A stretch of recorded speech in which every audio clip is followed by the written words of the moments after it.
এই গাঁওখনৰ পৰিৱেশটো একবাৰ মন কৰকচোন, ইমান ধুনীয়া, ইমান পৰিপাটি মানে কি ক'ম। বহুত বেছি ধুনীয়া, মনবিলাকো বহুত শান্তি লাগে। এই গাঁওখন হৈছে ডিমা হাছাও ডিষ্ট্ৰিক্টৰ আছালু বস্তি। চাওক ইয়াৰে মানুহবিলাকৰ ঘৰবিলাক ওচৰতে ফুলৰ চাইডে চাইডে ইমান ধুনীয়া। আৰু আমি যাই আছোঁ এটা মেইন জেগাত, আপোনালোকক দেখি আছোঁ। এই এখেতে আৰু লগ বন্ধু। আৰু এইফালে আমি আহিছোঁ আছালু ফৰ্ট। আৰু যদি কোনোবাই আহিছে প্ৰথমতে আপোনালোকে গমেই পাব। মই ইমান এটা ভালকৈ ক'ব নোৱাৰিম, তথাপিতো অলপকৈ সৰুকৈ ক'ম আপোনালোকক। এই ঠাইখিনি হৈছে আছালু ফৰ্ট বুলি কয়।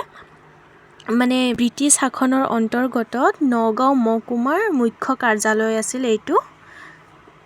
কিমান পুৰণা একবাৰ ভাবকচোন। তথাপিতো চিন হিচাপে আজিলৈও আছে। আৰু ভালো লাগে এনেহেনকৈ কিমান পুৰণা বস্তু এটা মানে দেখাৰ লগে লগে কিবা এটা ভাল লাগি যায়। চাই থাকক আপোনালোকে ভিডিঅ'টো। আৰু এইফালে মেডামে কৈছে এটা ফটো মাৰি দিচোন বুলি। এইফালে চাওকচোন কিমান পুৰণা। তথাপিতো এইখিনি যি চিন আছে, মানুহে দেখাৰ কাৰণে, মানুহে চাব অহাৰ কাৰণে ভাল লাগে কিবা এটা।